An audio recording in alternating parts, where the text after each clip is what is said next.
इस वीडियो में हम स्टार्ट करने वाले हैं क्लास +1 का सेकंड चैप्टर जिसका नाम है बायोलॉजिकल क्लासिफिकेशन। ठीक है, सबसे पहले हम इसका मतलब समझते हैं। देखो, बायोलॉजिकल मतलब जो जिंदा हैं, बायोलॉजिकल मतलब जो जिंदा हैं, क्लासिफिकेशन का मतलब क्लासिफिकेशन मतलब इस दुनिया में, इस दुनिया जहान में जो भी चीज जिंदा है, लिविंग है, उनकी हम क्या कर रहे हैं, क्लासिफिकेशन कर रहे हैं। ठीक है, यही अपना चैप्टर है। तो सबसे अर्लीस्ट क्लासिफिकेशन जो अटेम्प्ट किया था वो किया था एरिस्टोटल अंकल ने। ठीक है, एरिस्टोटल अंकल ने अर्लीस्ट क्लासिफिकेशन को अटेम्प्ट किया और उन्होंने टोटल जितने भी ऑर्गेनिजम्स हैं उनको दो पार्ट में डिवाइड कर दिया, प्लांट्स एंड एनिमल्स। ठीक है, एरिस्टोटल अंकल ने अर्लीस्ट क्लासिफिकेशन किया और उन्होंने टोटल ऑर्गेनिजम्स को दो पार्ट में डिवाइड कर दिया, प्लांट्स एंड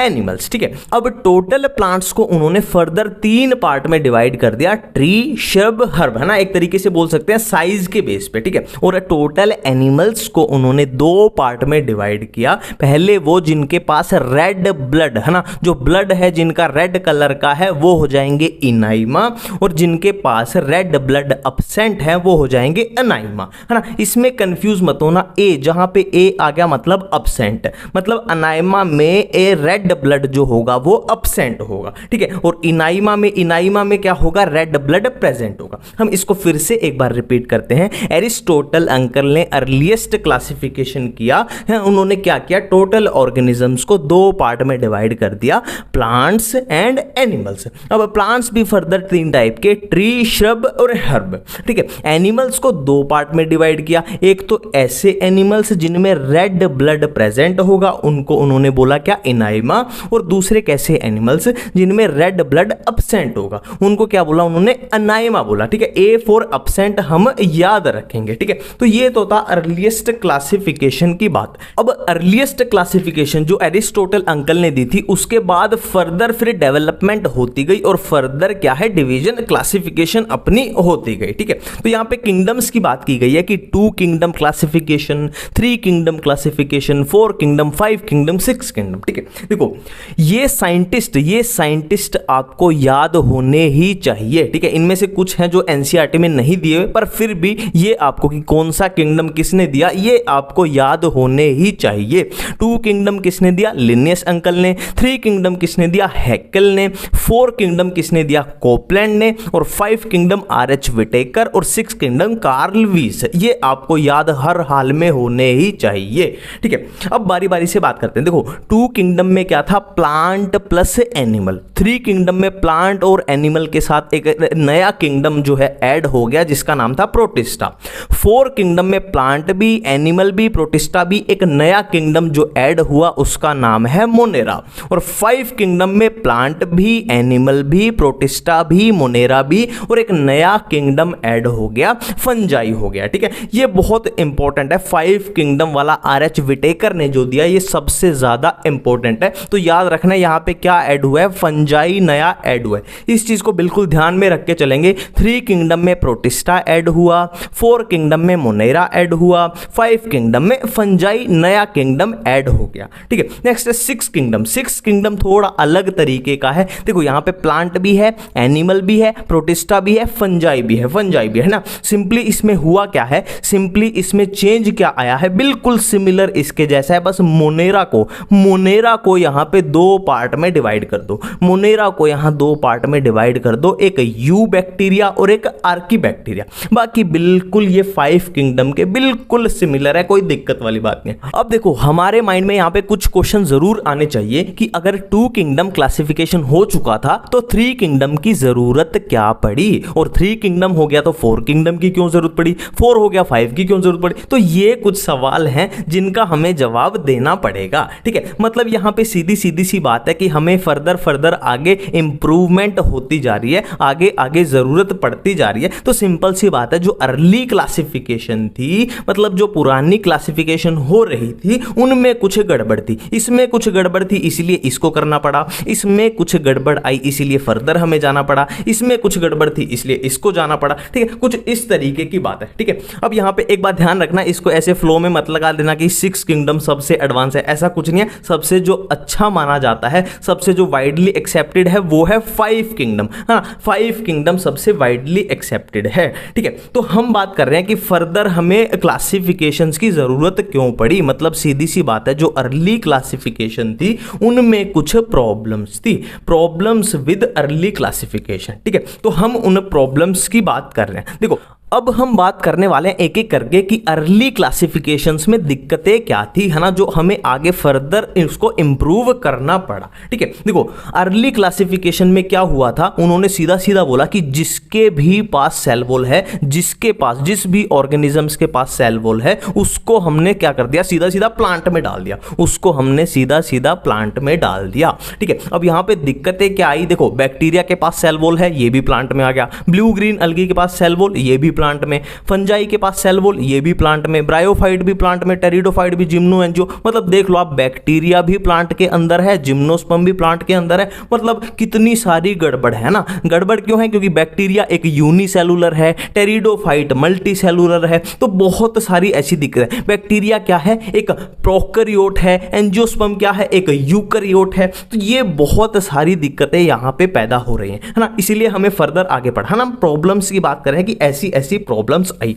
अब देखो फर्दर अगर बात करें तो देखो यहां पे क्या दिक्कत है, देखो हमने इसके अकॉर्डिंग सेल वॉल के अकॉर्डिंग फंजाई और प्लांट्स को, मान लो टेरिडोफाइट जिम्नोस्पर्म को इकट्ठा कर दिया। अब दिक्कत क्या थी, फंजाई होती है हेटेरोट्रोफ, मतलब अपना खाना खुद नहीं बना सकती, और प्लांट अपना खाना खुद बनाते हैं यानी ऑटोट्रोफ। अब दिक्कत क्या हुई, हेटेरोट्रोफ और ऑटोट्रोफ भी इकट्ठे हो गए, है ना, तो ये भी एक बहुत बड़ी दिक्कत है। और क्या क्या दिक्कतें आई हम उस पर बात कर रहे हैं। देखो क्लेमिडोमोनास एंड स्पाइरोगायरा दोनों क्या हैं, एल्गी हैं, दोनों क्या हैं, एल्गी हैं। तो एल्गी होने के मुताबिक तो दोनों को किस में होना चाहिए, प्लांट में होना चाहिए, कोई दिक्कत वाली बात नहीं है। बट यहां पे दिक्कत क्या है, क्लेमिडोमोनास जो है वो यूनिसेलुलर है और स्पाइरोगायरा जो है वो मल्टी सेलुलर। तो यहां पे दिक्कत वाली बात है कि यूनिसेलुलर को हम कैसे प्लांट में, कैसे एल्गी में डाल रहे हैं, ये भी एक यहां पे प्रॉब्लम है। प्रॉब्लम विद अर्ली क्लासिफिकेशंस की हम बात कर रहे हैं। ठीक है, और एक और प्रॉब्लम सामने आई, जैसे फंजाई है, देखो फंजाई और प्लांट को हमने बिल्कुल सेम ग्रुप में रखा था, ठीक है। अब दिक्कत क्या है, प्लांट्स की जो सेल वॉल है वो सेलुलोज की बनी हुई है, बट फंजाई की जो सेल वॉल है वो काइटिन की बनी हुई है ना। तो यहां पे भी एक सवाल खड़ा हो जाता है कि इसकी सेल वॉल किसी और की बनी है, इसकी किसी और की बनी है, तो हम इसको सेम ग्रुप में कैसे डाल सकते हैं। ठीक है, तो ये बहुत सारी दिक्कतें थी अर्लीस्ट क्लासिफिकेशन, जो पहले क्लासिफिकेशन पुरानी हो रही थी उनके साथ ये दिक्कतें पैदा हुई। ठीक है, अब इन दिक्कतों से बचाने के लिए एक मसीहा आया जिसका नाम था R.H. विटेकर। ठीक है, R.H. विटेकर एक मसीहा आया और उसने सारी दिक्कतों का जवाब दे दिया अपनी क्लासिफिकेशन से। और कौन सी क्लासिफिकेशन से, 5 किंगडम क्लासिफिकेशन से। देखो यहां पे देखो R.H. विटेकर ने कौन सी 5 किंगडम क्लासिफिकेशन दी थी। ठीक है, तो यहां पे क्राइटेरिया की बात की जा रही है, जो एनसीईआरटी में लिखा हुआ है पूरा कॉपी पेस्ट किया गया है। ठीक है, R.H. विटेकर का क्राइटेरिया क्या था, सेल स्ट्रक्चर,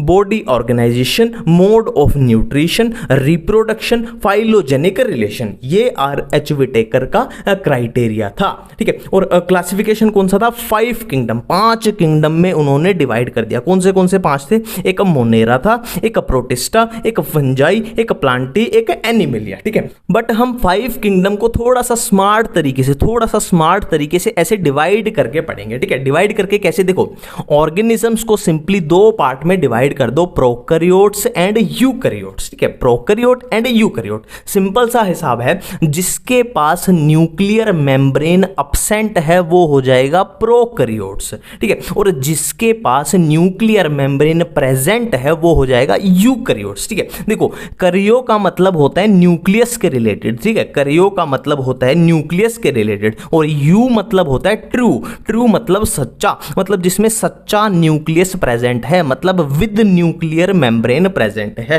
और इसमें क्या है, न्यूक्लियर मेम्ब्रेन एब्सेंट है। ठीक है, तो प्रोकैरियोट्स में हमारे पास कौन सा किंगडम आ जाएगा, 5 किंगडम करने ना, कौन सा किंगडम आ जाएगा, मोनेरा, और यूकैरियोट्स में आ जाएंगे बाकी के 4 किंगडम, कौन से प्रोटिस्टा, फंजाई, प्लांटी और एनिमलिया। ठीक है, सिंपल सी बात है। अब देखो यहां पे आप एक सिंपल सा पैटर्न पकड़ो। ठीक है, यहां से ऐसे ऐसे ऐसे इस तरफ हम जा रहे हैं, ठीक है, यहां से ऐसे ऐसे ऐसे इस तरफ हम जा रहे हैं। और क्या करते हुए जा रहे हैं, देखो सबको पता है सेल होती है, और सेल से मिलके बनता है टिश्यू, और टिश्यू से मिलके बनता है ऑर्गन, और ऑर्गन से मिलके बनते हैं ऑर्गन सिस्टम, ठीक है। तो हम यहां एडवांसमेंट की तरफ एक तरीके से जा रहे हैं। देखो मोनेरा कैसे थे, यूनिसेलुलर थे, यूनिसेलुलर, और प्रोटिस्टा भी कैसे, यूनिसेलुलर। फंजाई में क्या हुआ, फिर टिश्यू आना स्टार्ट हो गया, मतलब थोड़ी सी एडवांसमेंट हो गई, है ना, ये मल्टी सेलुलर हो गए, और यहां पे लूज टिश्यू है, लूज टिश्यू आना स्टार्ट हो गया। और प्लांटी की तरफ गए तो यहां पे टिश्यू भी आ चुका है, और यहां पे ऑर्गन भी बन चुके हैं। और एनिमलिया की तरफ गए, यहां पे टिश्यू भी है, ऑर्गन भी है, और ऑर्गन सिस्टम है।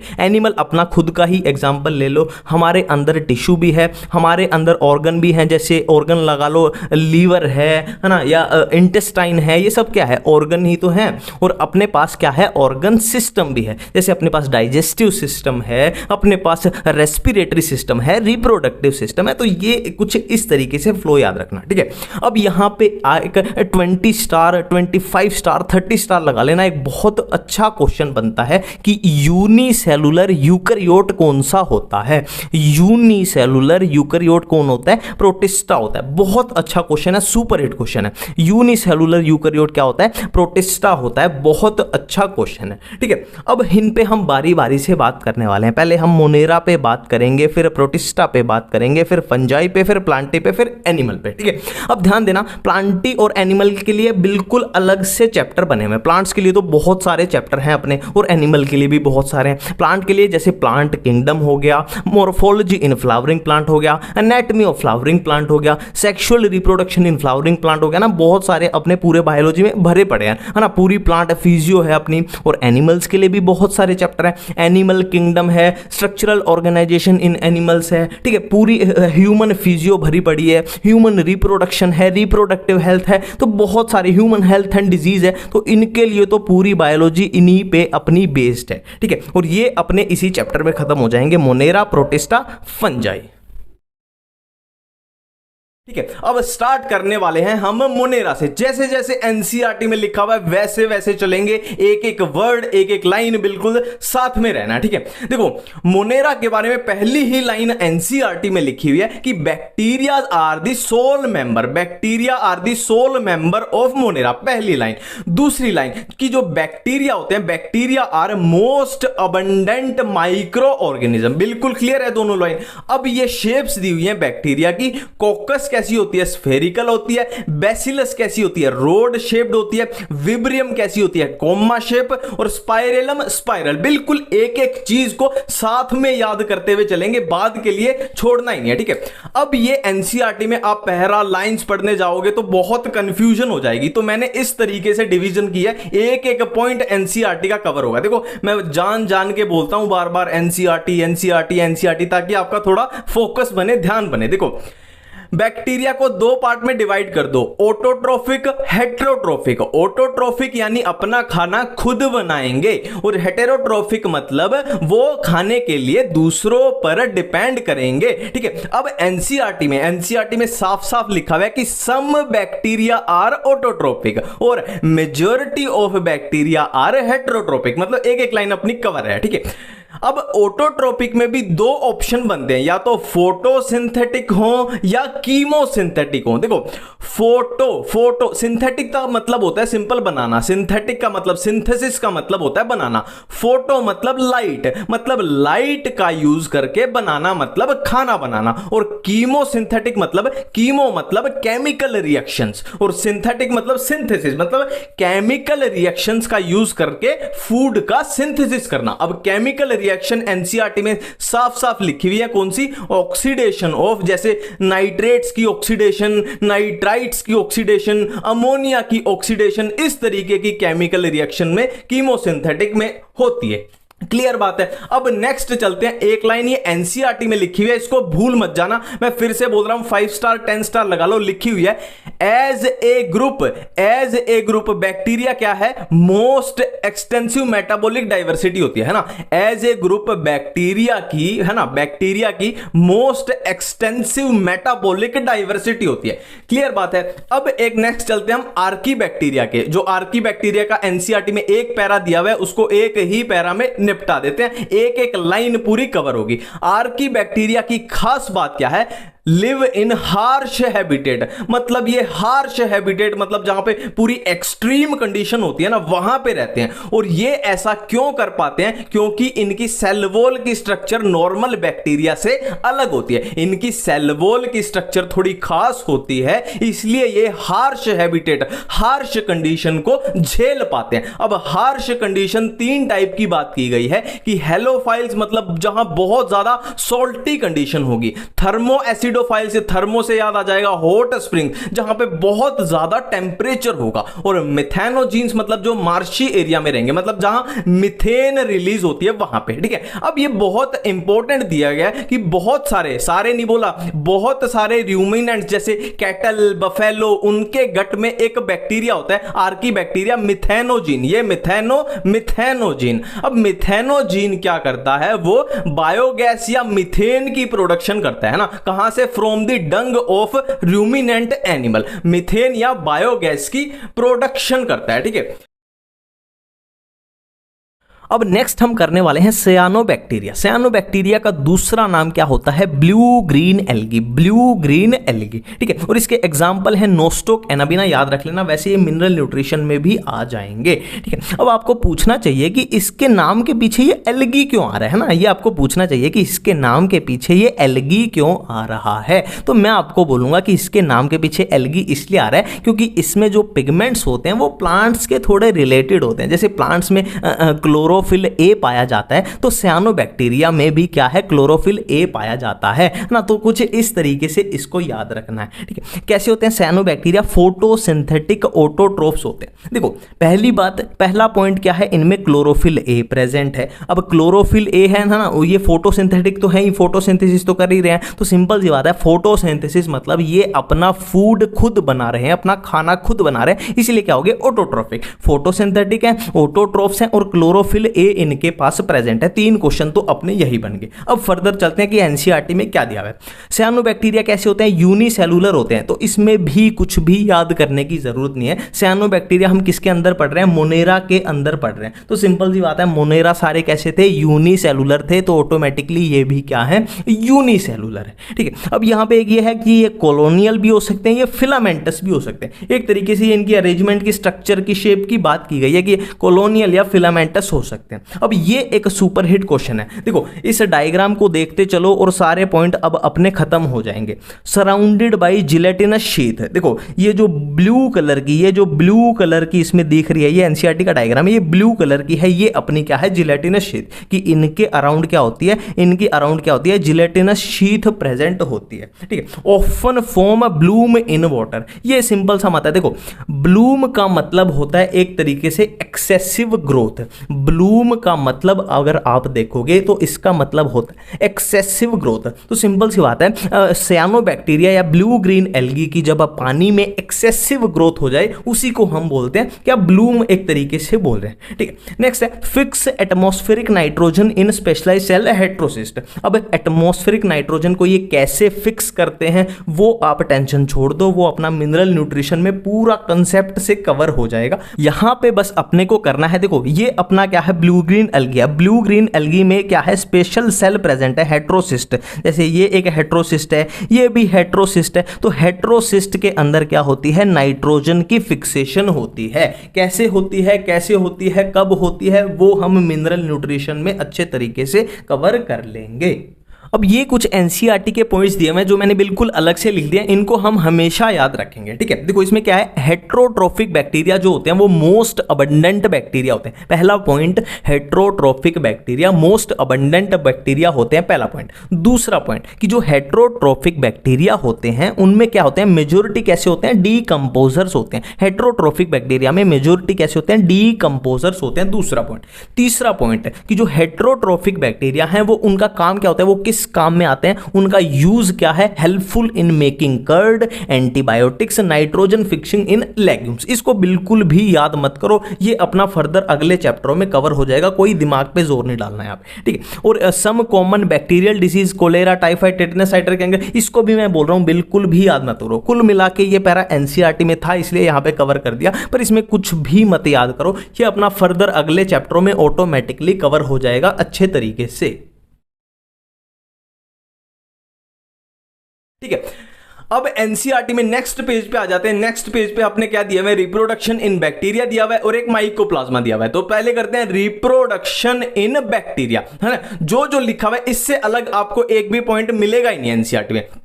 Bacteria reproduce mainly by fission, clear बात है, bacteria reproduce mainly by fission, ठीक है। अब नेक्स्ट है under unfavourable condition bacteria produce spores, मतलब ऐसा कुछ है कि बहुत ज्यादा सर्दी पड़ रही है बाहर और हम रजाई ओढ़ के लेट गए आराम से, और इतने ठंड नहीं चली जाती, इतने हम रजाई ओढ़ के पड़े हैं बस। तो इसी तरीके से under unfavourable condition bacteria produce spore, ठीक है। अब सेक्सुअल रिप्रोडक्शन के बारे में एक लाइन लिखी है, देखो आपको पीएचडी करनी है तो आप एक्स्ट्रा किताबों से कितना भी पढ़ सकते हैं, पर मेरा यह मानना है कि एनसीईआरटी से बाहर पढ़ना ही नहीं चाहिए, ठीक है। देखो सेक्सुअल रिप्रोडक्शन के बारे में लिखा हुआ है by adopting a primitive type of DNA transfer from one bacterium to another, ठीक है। मैं बार बार एनसीईआरटी इसलिए बोलता हूं कि एनसीईआरटी से ही लगभग पूरा पेपर आता है और हम एक्स्ट्रा किताबों में घुस जाते हैं ना, तो हमारा वो फिजिक्स केमिस्ट्री का टाइम खराब हो जाता है ना। बायो में तो आप मान लिया 5-10 नंबर बढ़ा लोगे फालतू की किताबें पढ़ के, पर वो फिजिक्स केमिस्ट्री में आपके 50-60 घट जाएंगे, तो इस बात को ध्यान देना, ठीक है।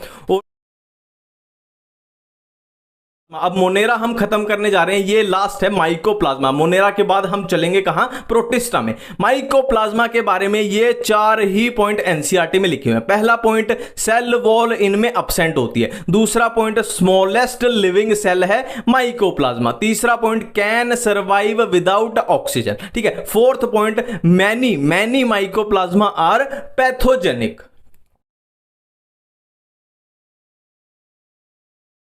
अब हम बात करने जा रहे हैं किंगडम प्रोटिस्टा के बारे में, ठीक है। और प्रोटिस्टा के बारे में हम ऑलरेडी कर चुके हैं कि प्रोटिस्टा कैसे हैं, यूकैरियोट्स हैं और कैसे हैं यूनिसेलुलर। तो ये क्वेश्चन अगर आ जाए कि यूनिसेलुलर यूकैरियोट्स क्या होते हैं, तो वो आंसर जाएगा प्रोटिस्टा, ठीक है, बिल्कुल क्लियर है। अब देखो इन पे बारी बारी से बात करने से पहले मैं आपको एक छोटा सा पॉइंट बताना चाहता हूं। देखो इनमें एक कॉमन कंफ्यूजन होती है कि किसमें, इसमें सेल वॉल कैसी थी, इसमें कैसी थी सेल वॉल, इसमें सेल वॉल कैसी थी, ये कंफ्यूजन का पॉइंट है। और कौन सा फोटोसिंथेटिक है कौन सा नहीं है, ये भी एक कंफ्यूजन का पॉइंट है। और किसमें फ्लैजिला है किसमें नहीं है, ये भी एक कंफ्यूजन का पॉइंट है। तो पहले तो हम अपनी कंफ्यूजन से निकल लेते हैं, फिर इन पे हम बारी बारी से बात करेंगे, इसके बारे में, इसके बारे में, इसके बारे में, इसके बारे में, इसके बारे में, ठीक है, ठीक है। देखो प्रोटिस्टा में हमारे पास क्या आया, chrysophytes, dinoflagellates, euglenoids and slime moulds. अब यहां पे मैंने प्रोटोजोन नहीं लिखे हैं क्योंकि वो अलग से हैं, तो उनको अलग तरीके से ही पढ़ेंगे, अलग से पढ़ेंगे, ठीक है।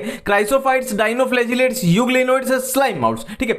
अब यहां पे हम बात कर रहे हैं सेल वॉल की। सेल वॉल की बड़ी कंफ्यूजन होती है इन सब में, ठीक है। तो सेल वॉल क्राइसोफाइट्स में कैसी है, 2 ओवरलैपिंग शेल्स, 2 ओवरलैपिंग शेल, है ना, 2 ओवरलैपिंग शेल होती है जो सोप बॉक्स की तरह फिट होती है। नेक्स्ट है डाइनोफ्लैजिलेट्स में सेल वॉल कैसी होती है, stiff cellulose plates, stiff cellulose plates. अब इसको याद कैसे रखना है, देखो इसके लास्ट में आ रहा है लेट्स, लेट्स यानी प्लेट्स, लेट्स यानी प्लेट्स, तो याद आ जाएगा स्टिफ सेलुलोज प्लेट्स, ठीक है। अब यूग्लिनोइड्स की सेल वॉल के बारे में लाइन लिखी हुई है कि इंस्टीड ऑफ सेल वॉल इसमें क्या प्रेजेंट होती है, प्रोटीन रिच लेयर जिसका नाम है पेलिकल, है ना। इसमें पेलिकल प्रेजेंट होती है जो प्रोटीन रिच होती है और जो यूग्लिनोइड्स को क्या बना देती है, फ्लेक्सिबल बना देती है, बिल्कुल क्लियर है।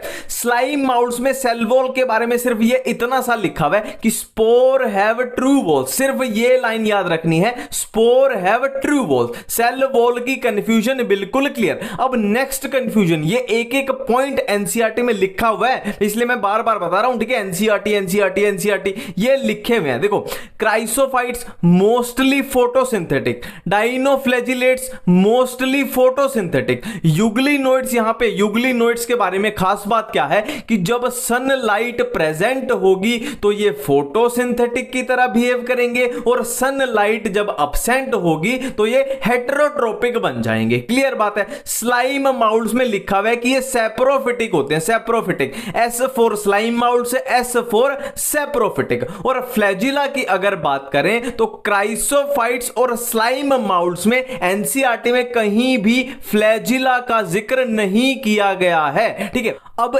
इन दोनों में फ्लैजिला की बात की है। देखो इसको तो नाम ही है डाइनोफ्लैजिलेट्स, डाई मतलब दो, फ्लैजिलेट्स मतलब फ्लैजिला, तो इसमें होंगी दो फ्लैजिला, और एक होती है लॉन्गिट्यूडनल और एक होती है ट्रांसवर्स। ठीक है, यूग्लिनोइड्स में भी एनसीईआरटी में लिखा हुआ है कि इसमें भी दो फ्लैजिला होती हैं, एक होगी लॉन्ग एक होगी शॉर्ट। ठीक है, इसमें दो फ्लैजिला, एक लॉन्गिट्यूडनल एक ट्रांसवर्स, और इसमें दो फ्लैजिला, एक लॉन्ग एक शॉर्ट। बिल्कुल क्लियर है। तो अब देखो हम अपनी बेसिक कंफ्यूजन से क्या है बिल्कुल ही निकल चुके हैं। अब हम बारी बारी से बात कर रहे हैं। सबसे पहले किसके बारे में बात कर रहे हैं? हम क्राइसोफाइट्स के बारे में हम बात करने जा रहे हैं। ठीक है, देखो क्राइसोफाइट्स के अंदर क्या क्या आएगा? डाई एटम्स आएंगे और गोल्डन एल्गी आएंगे, और गोल्डन एल्गी का ही दूसरा नाम क्या होता है? डेस्मिड्स होता है। क्राइसोफाइट्स के अंदर आए diatoms plus golden algae, golden algae का ही दूसरा नाम है डेस्मिड्स। ठीक है, बिल्कुल जो है साथ में याद करेंगे, पूरी एनसीईआरटी का एक एक वर्ड हम साथ में ही याद करेंगे।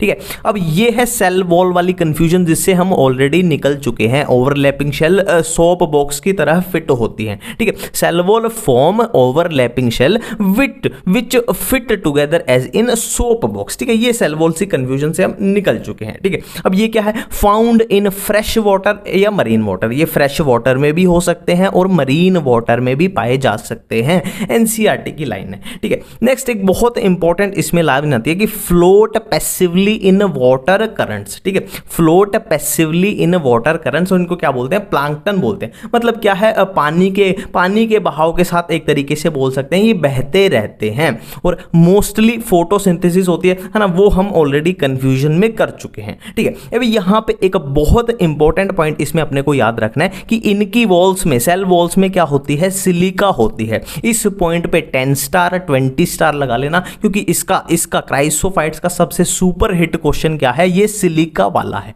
ठीक है, क्राइसोफाइट्स की सेल वॉल में क्या होती है? सिलिका होती है, और इसी सिलिका की वजह से देखो इनकी भी तो कोई लाइफ स्पैन होती है ना, इनकी डेथ होती जाएगी तो सिलिका क्या है? डिपॉजिट होती जाएगी, फिर और की डेथ होगी, फिर क्या है? सेल वॉल में सिलिका थी तो वो सिलिका क्या है? एक तरीके से डिपॉजिट होती जाएगी, और उसी डिपोजिशन की वजह से क्या होता है? एक तरीके से डाई एटमेशियस अर्थ, मतलब वहां पे बहुत सारी डिपोजिशन इकट्ठी हो जाएगी, उसी को हम बोल देते हैं क्या? डाई एटमेशियस अर्थ। डाई एटम कहां से आया? डाई एटम से आया। डाई एटमेशियस अर्थ मतलब डाई एटम्स की एक तरीके से डिपोजिशन हो गई, मतलब सिलिका की वहां डिपोजिशन हो गई। ठीक है, और इसी सिलिका की वजह से ही इसके यूज भी हमारे सामने आते हैं कि किस किस में यूज होते हैं? पॉलिशिंग में use, filtration of oils and syrup में इसमें इसका यूज होता है। ठीक है, अब ये चीफ प्रोड्यूसर, यहां पे फिर से आप 15 स्टार 20 स्टार लगा लेना कि diatoms are chief producer in ocean. इसको ऐसे याद रखना, कंफ्यूजन हो जाए तो इसको ऐसे याद रखना, C4 chrysophytes, C4 chief producer, C4 chrysophytes, C4 chief producer. ठीक है, इस तरीके से इसको हम याद रखेंगे। ठीक है, अब क्राइसोफाइट्स अपना फिनिश हो चुका है। अब हम बात करने वाले हैं डाइनोफ्लैजिलेट्स के बारे में। ठीक है, बिल्कुल डिस्क्रीट तरीके से पढ़ेंगे, जहां से मैक्सिमम एक एक क्वेश्चन पूछा जा सकता है वहां बिल्कुल गहराई तक जाएंगे। ठीक है, बिल्कुल क्वेश्चन पे ही बात करेंगे। देखो मोस्टली मरीन होते हैं, मोस्टली फोटोसिंथेटिक होते हैं, यहां से कोई खास क्वेश्चन बनेगा नहीं, पर एनसीईआरटी की लाइनें करनी पड़ेगी। ठीक है, mostly marine and photosynthetic. Next यहां से बहुत अच्छा क्वेश्चन बनता है डाइनोफ्लैजिलेट्स में। हाँ, डाइनोफ्लैजिलेट्स में क्या होते हैं? पिगमेंट्स होते हैं, और इन्हीं पिगमेंट्स की वजह से ये कलरफुल दिखते हैं, येलो भी दिख सकते हैं ना। वो तो पिगमेंट पे डिपेंड करेगा कि जिस तरीके का पिगमेंट प्रेजेंट है वैसा ही कलर दिखेगा, येलो हो सकता है, ग्रीन हो सकता है, ब्लू हो सकता है, रेड हो सकता है। मैं फिर से बोल रहा हूं, यहां पे 20 स्टार लगा लो, बहुत सुपर हिट क्वेश्चन है कि ये कलरफुल होते हैं पिगमेंट की वजह से। डाइनोफ्लैजिलेट्स कलरफुल दिखते हैं, येलो दिख सकते हैं, ग्रीन दिख सकते हैं, ब्लू दिख सकते हैं, रेड दिख सकते हैं, किसकी वजह से? पिगमेंट्स की वजह से। सिंपल सी बात है, ये यहां पे पहला अपना सुपरहिट क्वेश्चन यहां से बन गया। दूसरा सुपरहिट क्वेश्चन कि सेल वॉल में क्या होती है? Stiff cellulose plates on surface, ठीक है। Cell wall has stiff cellulose plate on surface. ये वैसे हम अपना कंफ्यूजन में कर चुके हैं। पहला क्वेश्चन, दूसरा सुपरहिट क्वेश्चन, दो सुपरहिट क्वेश्चन बन चुके हैं। तीसरा सुपरहिट क्वेश्चन, इसमें दो फ्लैजिला प्रेजेंट होते हैं। देखो डाई, डाई मतलब दो, फ्लैजिलेट मतलब फ्लैजिला, मतलब इसमें दो फ्लैजिला प्रेजेंट होती है, एक लॉन्गिट्यूडनल एक ट्रांसवर्स, ठीक है। बहुत, तीन सुपरहिट क्वेश्चन बन चुके हैं, एक कलर वाला, एक सेल वॉल वाला, एक दो फ्लैजिला वाला, ठीक है। अब इसमें जो सबसे ज्यादा क्वेश्चन पूछा जाता है मैक्सिमम टाइम, वो होगा आपका गोनी ओलेक्स के रिलेटेड, गोनी एलोक्स के रिलेटेड, है ना, उसको रेड टाइड्स बोलते हैं, ठीक है। अब सबसे पहले समझते हैं कि रेड टाइड्स होती क्या है। देखो हमने अभी अभी ऊपर बात की थी कि ये कलरफुल हो सकते हैं, ये येलो हो सकते हैं, ग्रीन हो सकते हैं, ब्लू हो सकते हैं, रेड हो सकते हैं। तो जो रेड वाले डाइनोफ्लैजिलेट हैं, अगर वो रैपिड मल्टीप्लिकेशन कर दें, अगर वो समुंदर के अंदर रैपिड मल्टीप्लिकेशन कर दें, तो वो पूरे समुंदर को कैसा दिखा देंगे, वो रेड अपीयरेंस ऑफ सी कर देंगे, ठीक है। एक तरीके से वो लाल लाल दिखने लगेगा, और इसी को बोलते हैं रेड टाइड, है ना, रेड टाइड, रेड डाइनोफ्लैजिलेट्स की वजह से, ठीक है। और रेड डाइनोफ्लैजिलेट्स का जो एग्जांपल एनसीईआरटी में दिया हुआ है, वो दिया हुआ है गोनी ओलेक्स दिया हुआ है, गोनी ओलेक्स दिया हुआ है, ठीक है। ये हम याद रखेंगे, यहाँ पे 10 स्टार लगा लो, ठीक है। अब यहाँ पे एक और बहुत इंपॉर्टेंट चीज है कि ये जो रेड टाइड बनी है, किस वजह से बनी है, क्योंकि रेड डाइनोफ्लैजिलेट्स ने रैपिड मल्टीप्लिकेशन की है और उन्होंने रेड अपीयरेंस ऑफ सी कर दी है, ठीक है। अब ये रेड टाइड टॉक्सिन रिलीज कर दिया, मतलब ये जो बहुत सारे रेड डाइनोफ्लैजिलेट्स हैं, ये टॉक्सिन रिलीज करते हैं। तो सीधी सी बात है, अगर समुद्र में, सी के अंदर टॉक्सिन रिलीज होगा, तो वो मरीन एनिमल्स, जो वहां पानी में एनिमल्स प्रेजेंट है, उनको क्या करेगा, वो किल कर देगा, उनको नुकसान पहुंचाएगा। अब देखो अपना डाइनोफ्लैजिलेट्स खत्म हो चुका है, अब हम आगे बढ़ने वाले हैं किसकी तरफ, यूग्लिनोइड्स की तरफ, ठीक है। फिर से वही पैटर्न पे चलेंगे, जहां जहां से क्वेश्चन बनेगा वो सुपरहिट क्वेश्चन, आपको सुपरहिट पॉइंट उठा के बताता जाऊंगा, साथ में बिल्कुल याद करेंगे एक एक का पॉइंट, ठीक है। तो सबसे पहला क्वेश्चन तो यहां पे यही बनता है, majority are fresh water found in stagnant water. सबसे पहले स्टैग्नेंट वाटर का मतलब समझ लेते हैं। स्टैग्नेंट वाटर का मतलब है खड़ा हुआ पानी, खड़ा हुआ मतलब स्टिल, है ना, वो मूव नहीं कर रहा। जैसे एक तो मान लो रिवर है, नदी है, उसमें क्या है, पानी चलता है, और एक है तालाब है, वहां पे पानी खड़ा रहता है ना। तो कुछ इस तरीके से इसको हम समझ सकते हैं, ठीक है। तो मेजॉरिटी आर फ्रेश वाटर। अभी तक आपने देखा होगा हम मरीन वाटर के गाने गा रहे थे, पर यहां पे मेजॉरिटी क्या है, फ्रेश वाटर। तो पहला क्वेश्चन तो यहां पे अपना बन चुका है। दूसरा question, instead of cell wall. Cell wall की कंफ्यूजन वैसे हम ऑलरेडी कर चुके हैं, पर फिर से करेंगे, बहुत बहुत सुपरहिट क्वेश्चन का है सेल वॉल का हर क्वेश्चन। प्रोटिस्टा में देखो ये बात याद रखना, प्रोटिस्टा के अंदर सेल वॉल का क्वेश्चन हमेशा सुपर हिट क्वेश्चन होता है, कंफ्यूजन क्रिएट करता ही करता है, ठीक है। तो इसको हम देखेंगे, instead of cell wall protein rich layer pellicle is present which make their body flexible. मतलब इनमें क्या होती है, सेल वॉल की जगह इनमें क्या प्रेजेंट होती है, पेलिकल प्रेजेंट होती है। और पेलिकल क्या होती है, प्रोटीन रिच होती है। इसको थोड़ा इस तरीके से याद रख लेना, P4 pellicle, P4 protein, P4 pellicle, P4 protein. अब क्वेश्चन देखते हुए चलो। पहला क्वेश्चन, यूग्लिनोइड्स में पेलिकल प्रेजेंट है। दूसरा question, instead of cell wall, cell wall की जगह पे पेलिकल प्रेजेंट है। और तीसरा क्वेश्चन, पेलिकल का फंक्शन क्या है इधर, फ्लेक्सिबल, वो उनकी बॉडी को फ्लेक्सिबल बना रही है, ठीक है। नेक्स्ट है, इसमें दो फ्लैजिला प्रेजेंट होती है, एक शॉर्ट एक लॉन्ग, ठीक है। अब ध्यान रखेंगे, यहां पे एक बहुत अच्छी कंफ्यूजन आएगी। यहां पे दो फ्लैजिला थी, एक लॉन्गिट्यूडनल थी, एक ट्रांसफर थी डाइनोफ्लैजिलेट्स में, और यूग्लिनोइड्स में एक शॉर्ट एक लॉन्ग, है ना। एनसीईआरटी में जैसे जैसे दिया हुआ है वैसे वैसे ही याद रखना है, ठीक है। अब फोटोसिंथेटिक की बात करें तो यहां पे बहुत अच्छा एक पॉइंट बनेगा। देखो सिंपल सी बात है, यूग्लिनोइड्स थोड़े समझदार हैं, यूग्लिनोइड्स थोड़े समझदार हैं। अगर उनको सनलाइट मिल गई, तो वो फोटोसिंथेटिक हो जाएंगे, और सनलाइट नहीं मिली तो वो हेटेरोट्रोफिक हो जाएंगे, ठीक है। सिंपल सी बात है, अगर उनको सनलाइट मिल गई तो अपना खाना खुद बना लेंगे, अगर नहीं मिली तो दूसरों से ले लेंगे। सिंपल सा फंडा है इनका, ठीक है। और एक यहां पे ये बहुत अच्छा पॉइंट आता है कि यूग्लिनोइड्स में जो फोटोसिंथेसिस करने वाले पिगमेंट्स हैं वो हाइयर प्लांट्स के आइडेंटिकल हैं, है ना। हाइयर प्लांट्स के आइडेंटिकल पिगमेंट्स इनमें प्रेजेंट होते हैं। और एग्जांपल तो अपना ऑटोमेटिकली हो जाए, यूग्लिनोइड्स का एग्जांपल यूग्लिना, ठीक है। अब यहां पे फिर से मैं आपको सुपर हिट क्वेश्चन बताता हूं। पहला सुपर हिट क्वेश्चन है क्या, पेलिकल वाला। दूसरा सुपर हिट क्वेश्चन है शॉर्ट एंड लॉन्ग फ्लैजिला।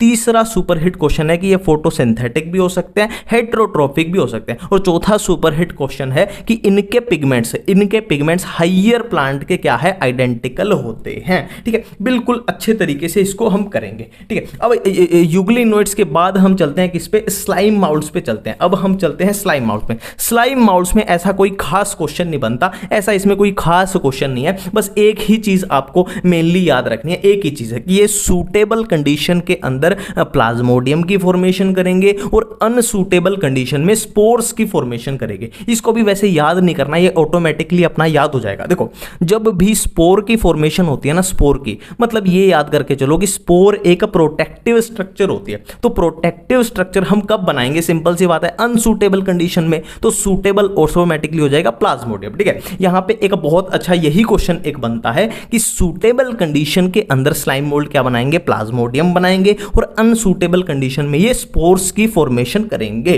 ठीक है, एक ये पॉइंट याद रख लेना कि सेप्रोफिटिक होते हैं, सेप्रोफिटिक प्रोटिस्ट। इसको भी याद नहीं रखना, इसकी ट्रिक बताता हूं। S for slime mould, S for saprophytic, S for slime mould, S for saprophytic. तो क्वेश्चन आ जाए कि सेप्रोफिटिक प्रोटिस्ट कौन से हैं, तो आंसर जाएगा स्लाइम माउल्ड। ठीक है, और ये इसमें कुछ याद करने की जरूरत नहीं है। हमने क्या बोला कि स्पोर जो होता है वो एक प्रोटेक्टिव स्ट्रक्चर है। तो स्पोर प्रोटेक्टिव स्ट्रक्चर है तो सिंपल सी बात है, उसके पास वॉल्स प्रेजेंट होगी, उसके पास दीवारें प्रेजेंट होगी, है ना, क्योंकि प्रोटेक्शन चाहिए, है ना। और वो क्या होगा, एक्सट्रीमली रेजिस्टेंट होगा। इसलिए तो हमने स्पोर बनाया है ताकि वो रेजिस्टेंट हो, सिंपल सी बात है। ठीक है, और डिस्पर्स्ड बाय एयर करंट, मतलब हवा जब चलेगी तो वो इधर से उधर डिस्पर्स स्पोर जो है अपने होते रहेंगे। ठीक है, अब क्या है, अपना स्लाइम माउल्ड भी कंप्लीट हो चुका है। अब हम चलते हैं किसकी तरफ, प्रोटोजोन्स की तरफ। प्रोटोजोन की थोड़ी अलग से मैंने चार्ट बनाया एक तरीके से, उसके थ्रू हम इसको खत्म करेंगे।